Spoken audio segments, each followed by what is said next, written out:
विद्यार्थी मित्रांनो, पुन्हा एकदा तुमच्या 8वीच्या संस्कृतच्या वर्गामध्ये सगळ्यांचं स्वागत। गेल्या वेळेला आपण प्रथमः घटकमधला एक पाठ शिकलो, तो म्हणजे परिचय। स्वतःचा परिचय थोडक्यात कसा करून द्यायचा हे आपण शिकलो। आता प्रथमः घटकमधलाच आपण दुसरा एक छोटासा भाग शिकणार आहोत, तो म्हणजे कह, का आणि किम।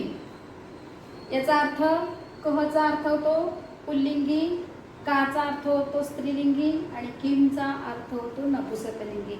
हे कह, का, किम, किम पुल्लिंगी, स्त्रीलिंगी आणि नपुंसकलिंगी असे हे प्रश्नार्थक सर्वनाम आहे। आपल्याला जर प्रश्न विचारायचा असेल, पुल्लिंगी प्रश्न विचारायचा असेल तर कह, स्त्रीलिंगी प्रश्न विचारायचा असेल तर का आणि नपुंसकलिंगी जर प्रश्न विचारायचा असेल तर किम, या प्रश्नार्थक सर्वनामांचा आपण विचार करतो किंवा त्याचा अभ्यास आपल्याला करावा लागतो। तर या पाठामध्ये सुद्धा आपल्याला तसंच करायचं आहे। त्याच्यातला जो पहिला भाग आहे एषः आणि सः। एषः याचा अर्थ होतो हा आणि सहचा अर्थ होतो तो। आता एषः केव्हा वापरतात आणि सह केव्हा वापरतात? जर तुम्ही चित्र बघितलं असेल, या पुस्तकातलं चित्र बघितलं असेल तर नक्कीच तुम्हाला कळेल की एखादी व्यक्ती जर आपल्या जवळ असेल किंवा एखादी वस्तू आपल्या जवळ असेल आणि ती पण व्यक्ती पुल्लिंगी असेल तर आपण एषःचा वापर करतो। तेच एखादी वस्तू आपल्यापासून लांब आहे, एखादी व्यक्ती आपल्यापासून लांब आहे, पुल्लिंगी आहे, तर तेव्हा आपण सहचा वापर करतो। एषःचा अर्थ होतो हा म्हणजे जवळ आहे आणि सह म्हणजे तो, तोचा अर्थ तिथे काय होतो दूर, ती व्यक्ती आहे असा त्याचा अर्थ होतो। तर एक उदाहरण त्यांनी दिलेलं आहे बघा, एषः असीमः। आता त्यांनी बोटाचा निर्देश करताना जवळ दाखवलेला आहे, असं लांब नाही दाखवलं, तर जवळ दाखवलेला आहे की हा असीम आहे। एषः चलती, हा चालतो, चल याचा अर्थ चालणे, हा चालतो। कः चलती, कोण चालतो? एषः असीमः चलती। आता कहचा वापर का केलेला आहे ते, तर असीमः हा पुल्लिंगी आहे, आलं का लक्षामध्ये? असीमः पुल्लिंगी आहे म्हणून त्याला प्रश्न विचारलेला असता कहचा वापर केलेला आहे आणि म्हणून एषः असीमः चलती। त्याच्यानंतर प्रसादाविषयी काय म्हणतात बघा, सः प्रसादः।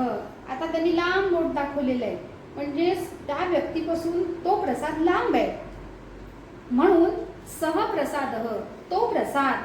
सः धावती, धाव याचा अर्थ पळणे, तो पळतो। कः धावती, कोण धावतो? एषः सः प्रसादः धावती, तो प्रसाद धावतो। बघा, एषः असेल, जवळ असेल तर एषः वापरतात आणि सह केव्हा वापरतात? अर्थातच ती व्यक्ती आपल्यापासून दूर असेल तर। आता खाली त्याने आणखी काही 4 चित्र दिलीत बघा। योगेशः धावती, योगेश पळतो। अर्जुनः गच्छति, गम गच्छ याचा अर्थ होतो जाणे, अर्जुन जातो। मेघः वर्षति, मेघ पाण्याचा वर्षाव करतो। सिंह गर्जति, सिंह गर्जना करतो। आता या वरच्या प्रमाणे आपल्याला योगेशचं वाक्य करता येईल का? अर्थात नक्कीच करता येईल। कसं करता येईल ते बघा। योगेशः धावती,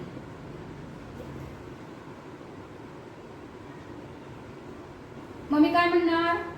एषः योगेशः, एषः धावती। कः धावती,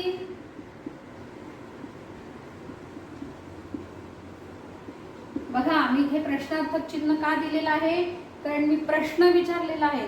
संस्कृतमध्ये असो किंवा कोणत्याही भाषेमध्ये असो, जेव्हा जेव्हा आपण प्रश्नार्थक वाक्य तयार करतो तेव्हा त्याच्यापुढे प्रश्नार्थक चिन्ह देणं हे अत्यंत आवश्यक आहे.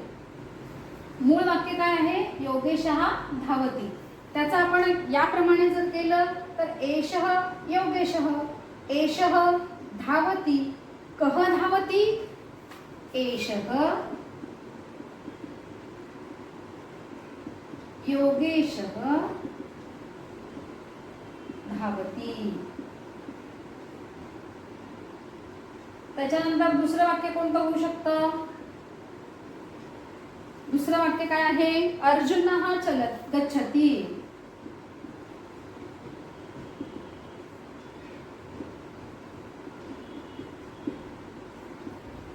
त्याच पद्धतीने मला हे वाक्य करायचं आहे. मी कसं करणार, एषः अर्जुनः,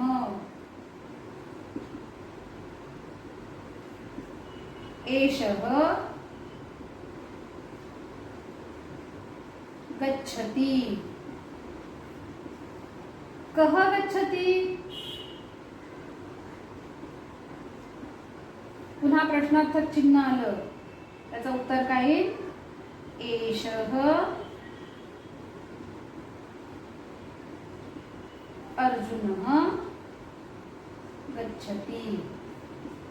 याचा अर्थ काय होतो, अर्जुनः गच्छति, एषः अर्जुन, हा अर्जुन आहे, एषः गच्छति हा जातो. मला प्रश्न विचारायचा आहे, पुल्लिंग आहे म्हणून मी कहचा वापर केला. आलं लक्षामध्ये, कः गच्छति, एषः अर्जुनः गच्छति, हा अर्जुन जातो.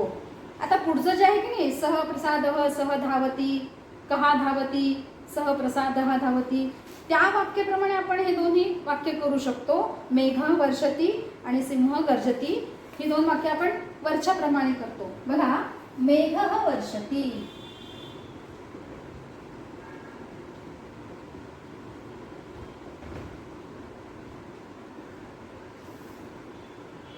सह मेघः,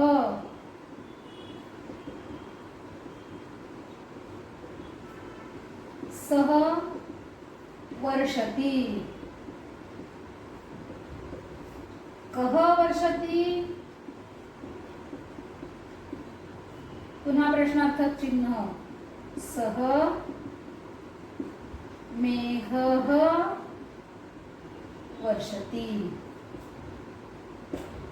हे तिसरं वाक्य झालं मुलांना, आले लक्षात. आणि चौथं वाक्य बघा, सिंहः गर्जति.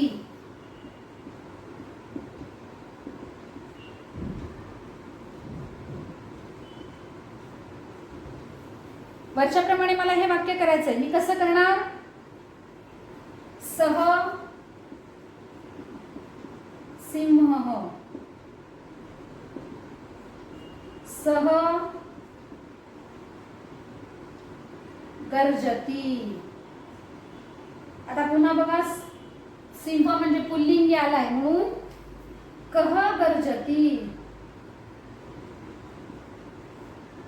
पुन्हा प्रश्नार्थक चिन्ह देणार, एष सह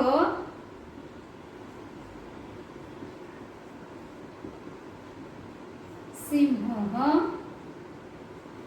गर्जती. त्याच्यावरून आपल्याला काय कळतं की एषः केव्हा वापरतात आणि सह केव्हा वापरतात. अर्थात एषः सुद्धा पुल्लिंगी आहे आणि सह सुद्धा पुल्लिंगी आहे. पण जेव्हा व्यक्ती जवळ असते, वस्तू जवळ असते, तेव्हा एषःचा वापर करतात आणि जेव्हा वस्तू किंवा व्यक्ती लांब असते तेव्हा सहचा वापर करतात. म्हणजेच एषः किंवा वस्तू किंवा व्यक्ती जवळ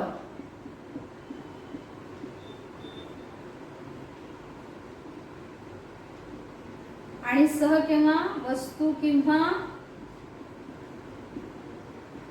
व्यक्ती दूर असेल तर.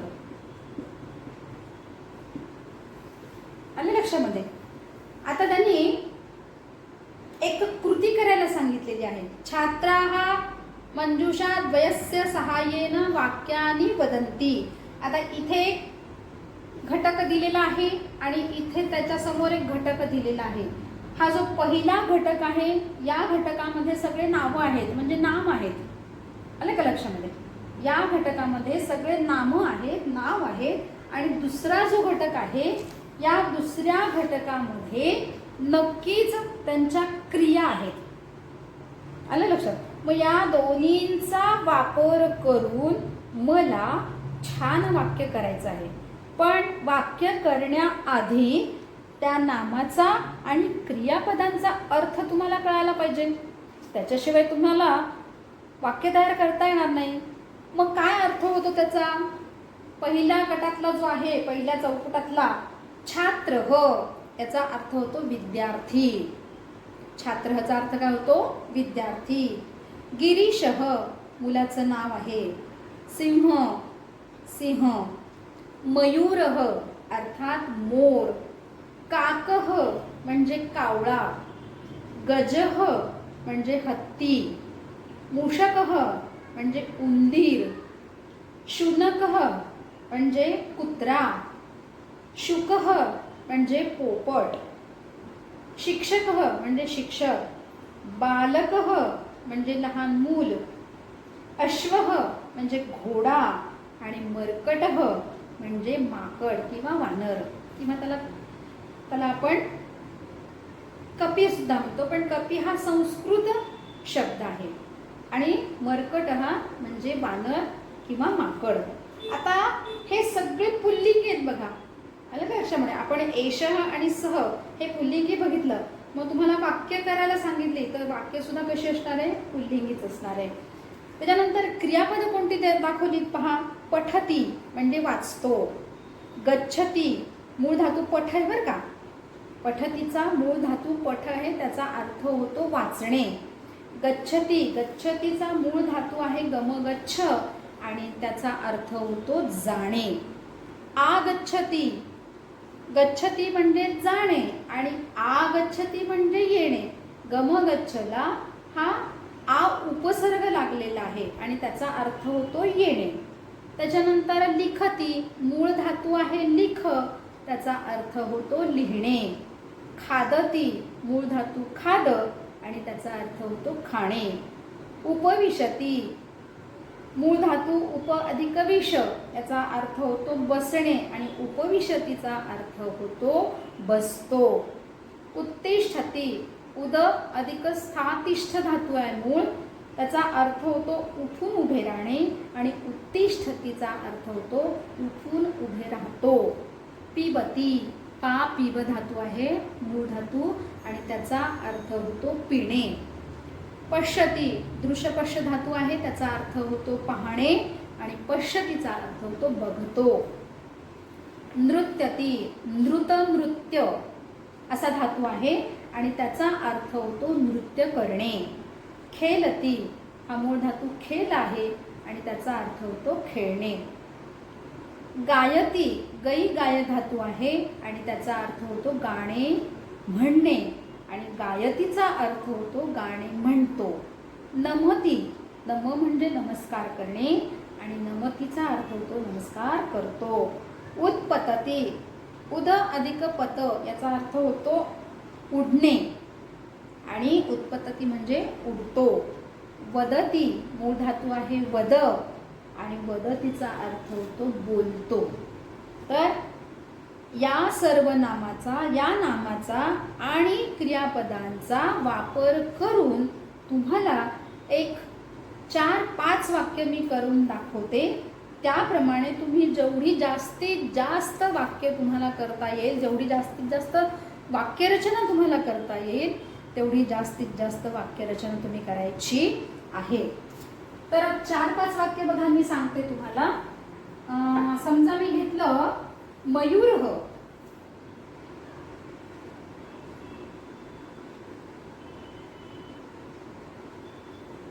बघा पहिलं वाक्य काय होऊ शकतं? मयूर. आता मयूर काय करतो? नृत्यती. मयूर नृत्य करतो. त्याच्यानंतर दुसरं जर वाक्य घेतलं, शिक्षकः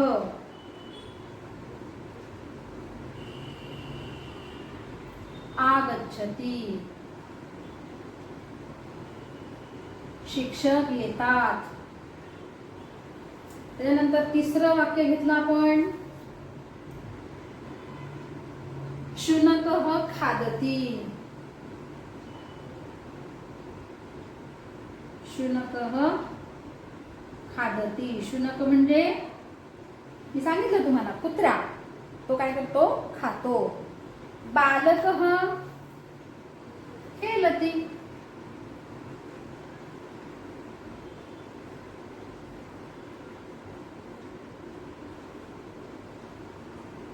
अशा प्रकारे खूप वाक्य मुलांना तुम्हाला करता येतात. आता समजा छात्र जरी घेतलं तरी एका छात्र वरून खूप वाक्य तयार होऊ शकतात. कसं, छात्र पठति, छात्र गच्छति, छात्र आगच्छति, छात्र लिखति, छात्र खादति, छात्र उपविशति, छात्र उत्तिष्ठति, छात्र पिबति, छात्र पश्यति, छात्र नृत्यति, छात्र खेलति, छात्र गायति, छात्र नमति, छात्र वदति. म्हणजे एक नाव घेऊन आपण ह्या क्रियापदांना लावू शकतो. म्हणजे किती वाक्य आपले तयार होतील बघा. नाम किती आहेत, 1 2 3 4 5 6 7, भरपूर नाव आहेत, नाम भरपूर आहेत. आणि त्या प्रत्येक प्रत्येक क्रियापदाला लावून आपण असे 100-150 वाक्य सहज तयार करू शकतो. आणि ती वाक्य जर आपण पुन्हा पुन्हा बोललो तर नक्कीच आपण बोलू सुद्धा शकतो. हेच याचा उद्देश आहे. हाच या पाठाचा उद्देश आहे की तुम्हाला पुल्लिंगी सर्वनाम समजलं पाहिजे, आलं लक्षामध्ये. आणि त्याच्यामध्ये सुद्धा एषः केव्हा वापरतात आणि सह केव्हा वापरतात हे सुद्धा तुम्हाला समजलं पाहिजे. वस्तू किंवा व्यक्ती जवळ असते तेव्हा एषः वापरतात आणि वस्तू किंवा व्यक्ती जेव्हा लांब असते तेव्हा सह वापरतात. एषःचा अर्थ होतो हा आणि सहचा अर्थ होतो तो. आणि त्याप्रमाणे आपण 4 वाक्य तयार केलेली आहेत वरच्याप्रमाणे. एषः असीमः, एषः चलति, कः चलति, एषः असीमः चलति. त्याप्रमाणे आपण योगेशचं वाक्य केलेलं आहे. योगेशः धावति, एषः योगेशः, एषः धावति, कः धावति, एषः योगेशः धावति. अशा प्रकारे आपण सगळे केलेले आहेत. त्याच्यानंतर त्यांनी भाषाभ्यास सांगितलाय बघा. आता जो आपण हा वरचा अभ्यास केलाय की नाही, एषः आणि सह, तर त्याच्यावर आधारित त्यांनी भाषाभ्यास सांगितलेला आहे. चित्रम दृष्ट्वा, याचा अर्थ काय होतो, चित्र बघून. वाक्यम लिखत, वाक्य लिहा. चित्र बघून वाक्य लिहा. अर्थात आपल्याला चित्र बघायचं आहे आणि त्याच्यावरून वाक्य लिहायचंय. पण चित्र बघत असताना त्या चित्राचं निरीक्षण करायचं आहे आणि ती व्यक्ती किंवा ते दाखवलेले प्राणी काय करत आहेत ही कृती आपल्याला लिहायची. म्हणजे त्या प्रकारचं क्रियापद आपल्याला तिथे लिहायचं आहे. आता मुलगा काय करतोय, आपल्याला काहीतरी लिहिताना दिसतो आहे. मुलगा असेल, विद्यार्थी असेल, कोणी पण असेल, हो की नाही. मग आपण वाक्य कसं करणार, छात्रः लिखति, काहीतरी लिहितोय की नाही. आणि मी तुम्हाला वरती सांगितलं होतं लिख म्हणजे लिहिणे, आलं लक्षामध्ये. मग काय येईल, छात्रः लिखति. आता तिथे उंदीर दाखवलेला आहे आणि तो काहीतरी खातोय आहे. आता उंदराला सुद्धा शब्द माहीत झाला तुम्हाला मूषकः, आणि खाण्याला सुद्धा तुम्हाला शब्द माहीत झाला खादती. वाक्य काय होणार आहे, मूषकः खादती. त्याच्यानंतर गजः माहित आहे तुम्हाला आणि चलती सुद्धा माहित आहे तुम्हाला, कारण वरती आपण बघितलेलं आहे एषः असीमः चलती. चलती म्हणजे चालतो, चल म्हणजे चालणे. मग हत्ती काय करत आहे, चालत आहे. मग वाक्य कसं येणार, एषः गजः चलती, आले लक्षामध्ये. त्याच्यानंतर मरकट आहे, माकड आहे, ते उड्या मारते. एका झाडावरून दुसऱ्या झाडावर उड्या मारत आहे. आता उड्या मारण्याला सुद्धा 2 क्रियापद आहेत. तर पहिलं आहे उत्पलवती.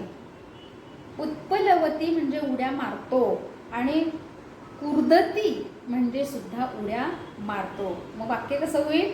मर्कटः कुर्दती किंवा मर्कटः उत्पलवती म्हणजे माकड उड्या मारतो. मला वाटतं तुम्हाला आता कह केव्हा वापरतात हे समजलं असेल. आलं लक्षामध्ये? थोडक्यात मला काय सांगता येईल?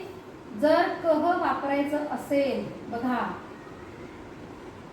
तर सह असू शकतं किंवा एषः असू शकतं. आलं लक्षामध्ये?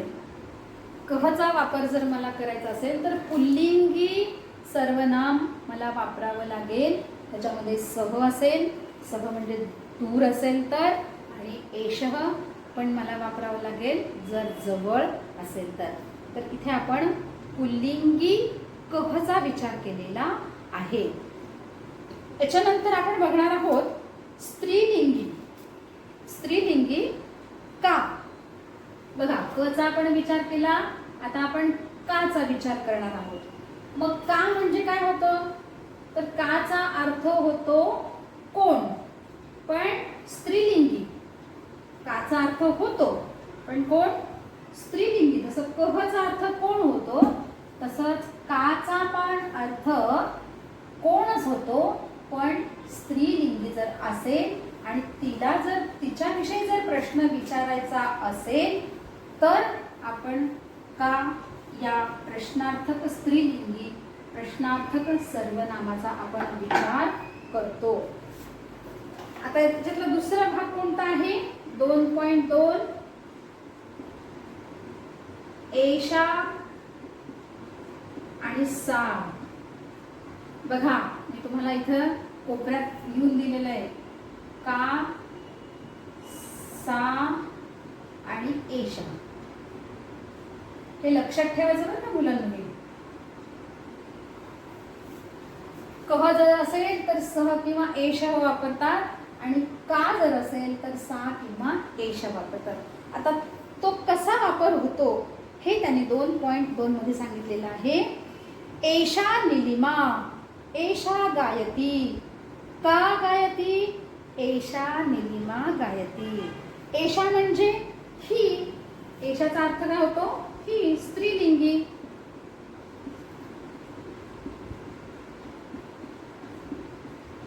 आणि साचा पण अर्थ स्त्रीलिंगीच आहे पण ती अर्थ होतो. पुन्हा तेच जवळ असेल तर आणि दूर असेल तर. बोट तिने कसं दाखवलेलं आहे? जवळचं दाखवलेलं आहे. एषा निलिमा, ही निलिमा. एषा गायती, ती काय म्हणत आहे? गाणं म्हणत आहे. गई गाय म्हणजे गाणं म्हणणे आणि गायती म्हणजे ती गाणं म्हणत आहे. का गायती? मग आता एषा आहे, स्त्रीलिंगी आहे म्हणून आपण काचा वापर केला. आलं लक्षामध्ये? पुल्लिंगी होतं तेव्हा कचा वापर केला. आता स्त्रीलिंगी आहे म्हणून आपण काचा वापर केला. एषा निलिमा गायती, ही निलिमा गाणं म्हणते. आता ही जवळ आहे म्हणून एषा वापरलं. आलं लक्षामध्ये?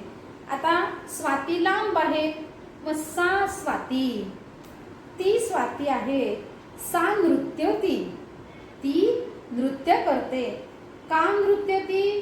सा स्वाती नृत्यती, ती स्वाती नृत्य करते. हाच फरक आहे पुल्लिंगी आणि स्त्रीलिंगी या दोन्ही सर्वनामामध्ये.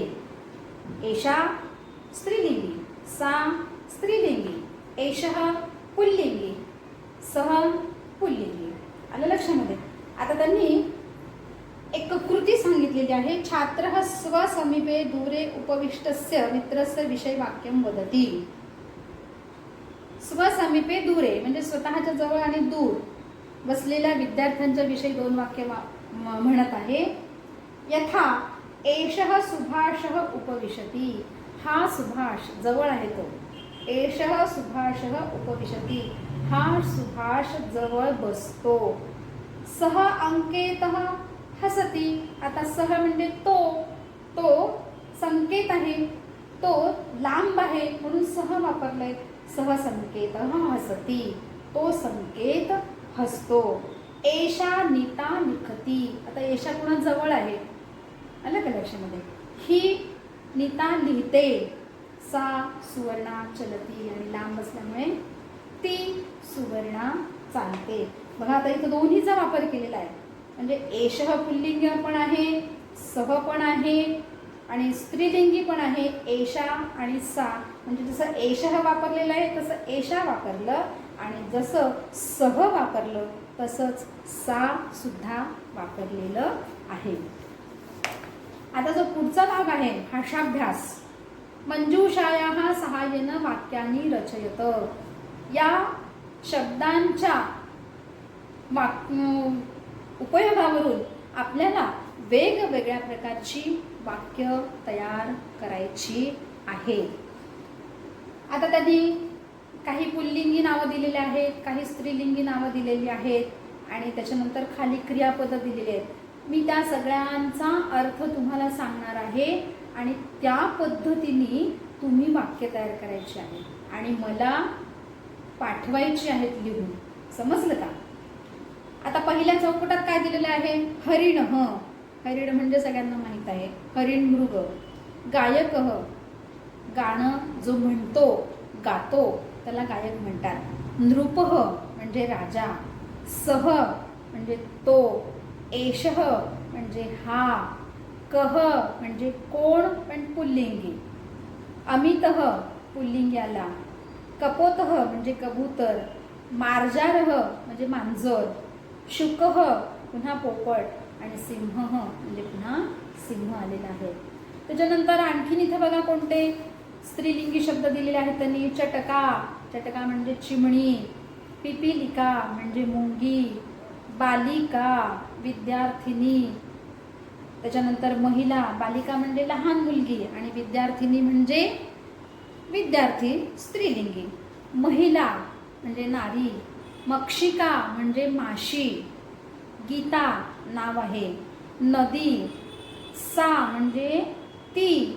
एषा म्हणजे ही. का म्हणजे कोण पण स्त्रीलिंगी. आलं लक्षामध्ये. प्रश्नार्थक सर्वनाम आहे. इथे पण प्रश्नार्थक सर्वनाम आहे कह आणि इकडे सुद्धा प्रश्नार्थक सर्वनाम आहे का, पण कह म्हणजे पुल्लिंगी आणि का म्हणजे स्त्रीलिंगी. श्रेया मुलीचं नाव आहे आणि शिक्षिका म्हणजे शिक्षिका स्त्रीलिंगी आहे. आता खाली त्यांनी क्रियापदं दिलेली आहेत आणि त्या क्रियापदांचा अर्थ मी तुम्हाला सांगते आणि या सगळ्यांचा वापर करून तुम्हाला कितीतरी वाक्य तयार करता येईल मुलांना. खूप वाक्य तुम्हाला तयार करता येतील. वदती म्हणतो बोलतो.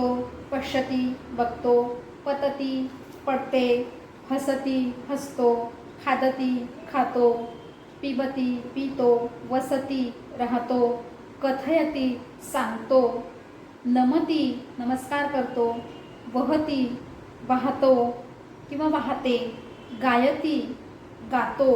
चलती चालतो. उपविशती बसतो. क्षिपती म्हणजे सिंचन करतो. उत्तिष्ठती म्हणजे उभा राहतो. त्याच्यानंतर तिष्ठती म्हणजे बसतो. गच्छती जातो. आगच्छती येतो. भ्रमती भ्रमण करतो आणि गर्जती म्हणजे गर्जना करतो. आता एक साधीशी छोटीशी वाक्यरचना मी तुम्हाला सांगते बरं का. आता गायक आहे तो काय करणार, गाणं म्हणणार. मग एषः गायकः गायती. बघा वाक्य कसं तयार झालं. एषः गायकः गायती. मी तुम्हाला 4-5 उदाहरण सांगते बरं का.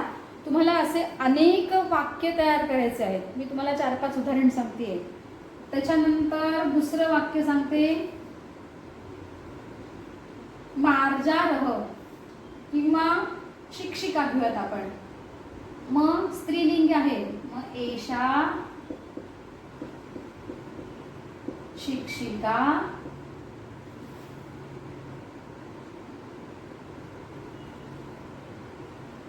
आगच्छति.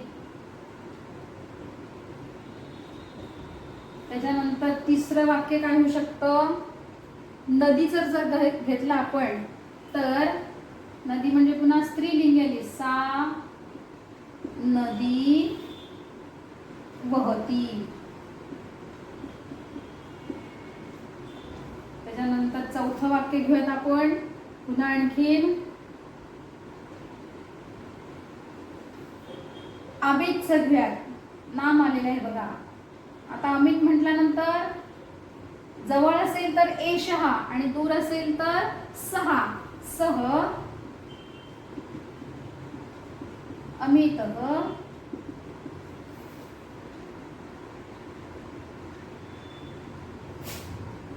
नमती, तो अमित नमस्कार करतो. बघा अशी अनेक वाक्य आपल्याला छान तयार करता येतील. त्याच्यानंतर त्याच्यामधलंच एक दुसरं छोटंसं आहे, चित्रं दृष्ट्वा वाक्यं लिखत, चित्र बघून वाक्य तयार करा.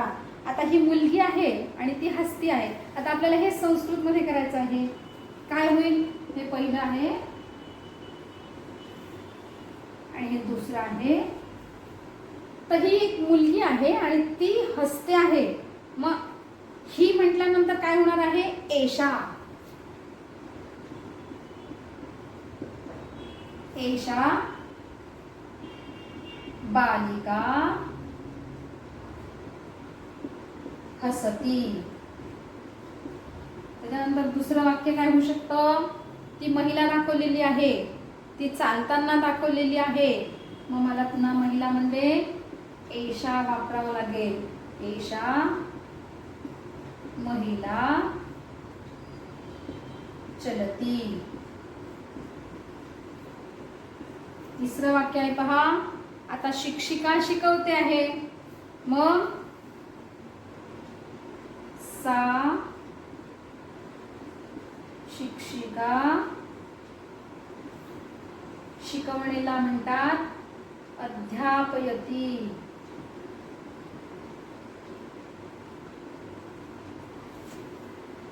त्या शिक्षिका शिकवितात. आता मुंगी आहे, मग काय होणार, सा पिपीलिका काहीतरी खाते ती, मग काय येणार, खादती.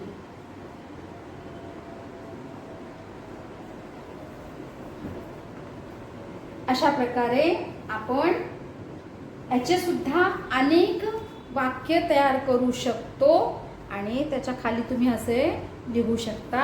हे जे मी तुम्हाला लिहून दिलेलं आहे याप्रमाणे तुम्हाला वाक्य तयार करायची आहेत आणि ही त्याची उत्तरं मी तुम्हाला लिहून दिलेली आहे.